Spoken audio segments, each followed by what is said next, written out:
Hello Silver Stackers, this is Silver Shepherd here. Welcome back to the channel, and in today's video we will be talking about whether or not you are considered silver rich.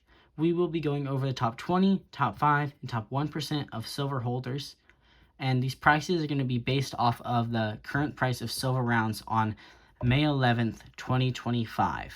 So without any further ado, let's start with the back, and that being the top 20%, and that is 50 ounces or $1,750. Now, usually people in this row are people who are, just starting out or don't have very much money to put into silver, or, want it to be, a lot less in their portfolio compared to gold or stocks or crypto and everything like that. Top 5% is 150 ounces or $5,250. Now, this is whenever you start getting, serious into silver, wanting it to be, one of your main focuses, or you're quite bullish on it and think it's undervalued and everything like that. The top 1% of silver holders is 500 ounces or $17,500. Now, this is a really good chunk of change into silver. You've probably been stacking for a while. You're very bullish on it. You think, it can really blow up. Based off gold to silver ratio, silver's looking really undervalued right now. So, you think it can, blow up with the increasing industrial demands, whether that be from electric vehicles, solar panels, all the new technology coming out, things like that, or, you just like it for its wealth preservation and hedges against inflation. Either one of those is good. And if you've made the top 1, 5, 20%, or in between, that's nothing to knock. You've been putting serious money towards it, and that's something definitely to be proud of. Now, it's recommended to have about 5 to 10% of your portfolio be, silver or gold. In this case, silver. And that's just to keep, things steady and always keep yourself protected. If stocks are down, usually that means silver and gold are up. So it helps protect against market volatility, given silver is a bit more volatile than gold. But still, recommended to have 5 to 10%, keep yourself safe, and everything like that. Another reason why silver is quite good and people look to it in times like right now is because they see it as undervalued. Gold-silver ratio, as I mentioned before, is 99.02 to 1, which means it takes 99 silver rounds to reach 1 ounce of gold. Now, this is some of the highest it's ever been. So, people think, silver's got to go up, because whenever silver versus gold is mined out of earth, it's mined at a 9 to 1, which means for every 9 ounces of silver being mined, 1 ounce of gold is being mined. However, in the market, it's 99 to 1. So there's a big difference between those, as you can obviously tell. So I'm quite bullish on silver. I think there's huge potential for it to explode. Will it ever, make you super rich? Probably not. Will it ever, hit $1,000? We don't know. It could happen. But based off the history of silver and everything like that, we're not going to wake up tomorrow and be, silver millionaires. It's not going to hit $1,000, any of 1,000 ounces. You're not going to be a millionaire.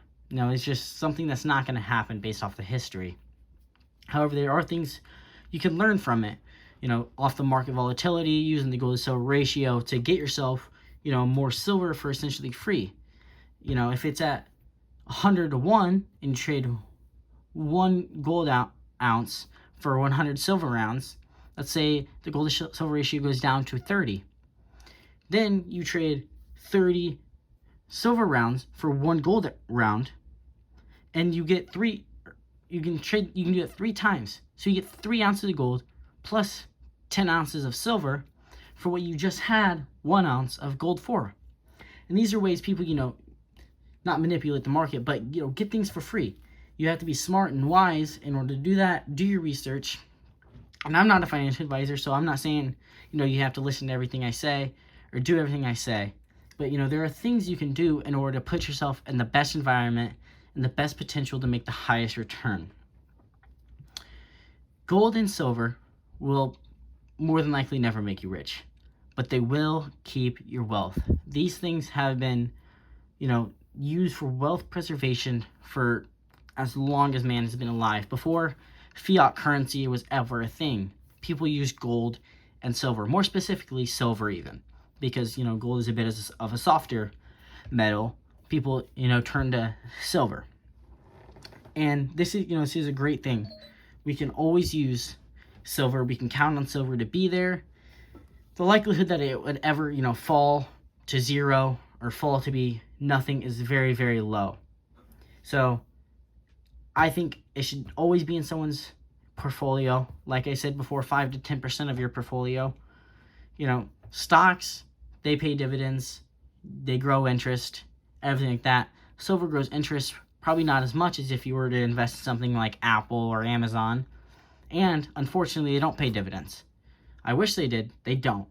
So they should be smaller than something like stocks, or they should definitely be higher than crypto, maybe a little bit less than stocks, if you're focused on high retirement, but great wealth preservation built into gold and silver.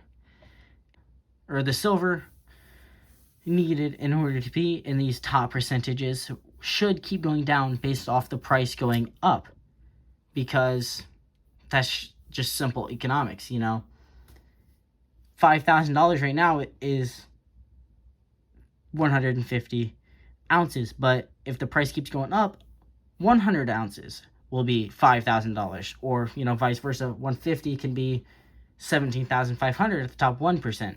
So those numbers will keep shifting as the industrial demand picks up, and time goes on. It's mined less, or we have less, or whatever like that. So these are all things to keep in mind. Are you silver rich? Maybe, maybe not. But it's always something good to keep looking forward to and keep working towards. And yeah, I hope you guys liked the video. If you want me to go deeper into the gold and silver ratio, I can definitely make a video on that. Or if there's any other videos you guys would like me to make, I can always get those working for you guys and doing the best I can. So hope you guys enjoyed, and I'll see you guys in the next one.